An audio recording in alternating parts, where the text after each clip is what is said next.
Yeah. So those are the stipulations. First name, last name it up, and date it. Bill of sale. Some states will require a bill of sale. The name on the bill of sale must match the name on the title. If not, your state may refuse to let you retitle it. Then it's a sticky situation, right?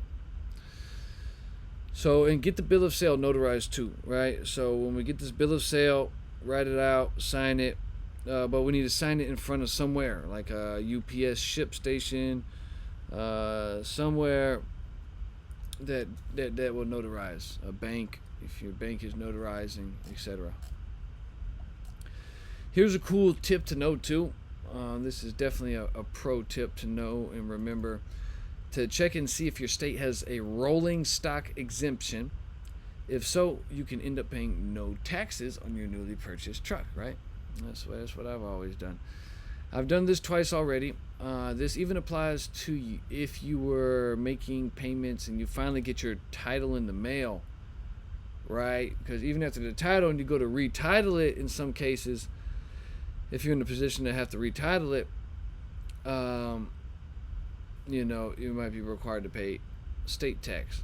So what to do is on the internet check for a rolling stock exemption.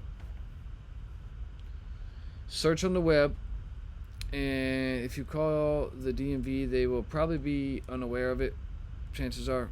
But once you find it, just print it out, fill it out, and take it with you to the registration office. I like to use tag and title places for this. They seem to be way more happy to see and are way more helpful when it comes to these exemptions, right? So instead of going to the DMV and like, hey, I got this exemption, and then it's like, waiting, and sometimes it's, I'll go for the DMV if I have to, but if I don't have to for like titles and stuff, I'll go to tax and tag offices, and they'll be more so usually aware of the exemption and like, okay, cool, this.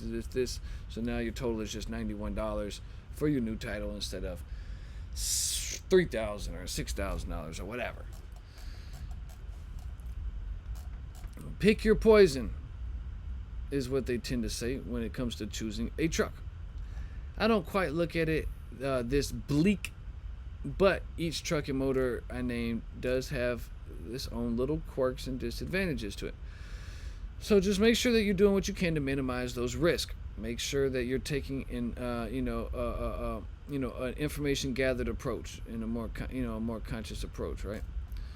Good luck and good fortune to you.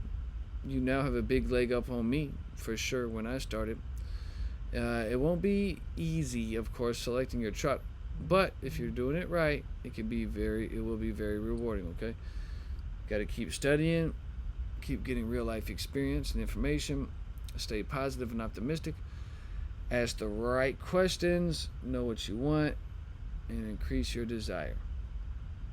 And doing all these things pretty much guarantee that you will figure it out. And plus, you can revisit this chapter, go straight into the book, and just thumb through it and stay familiar with these motors. And who knows, your story might be similar to mine, where I got the early opportunity to buy my Volvo, and I wasn't even looking for it, but I already knew which motors I wanted.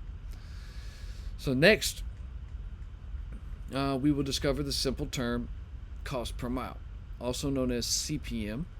This is a very simple number to discover, but it is also a very important number to know. I will show you what CPM is all about in the next chapter. Let's continue. Boom, boom, boom, boom, boom, boom, boom, boom, boom, boom, boom.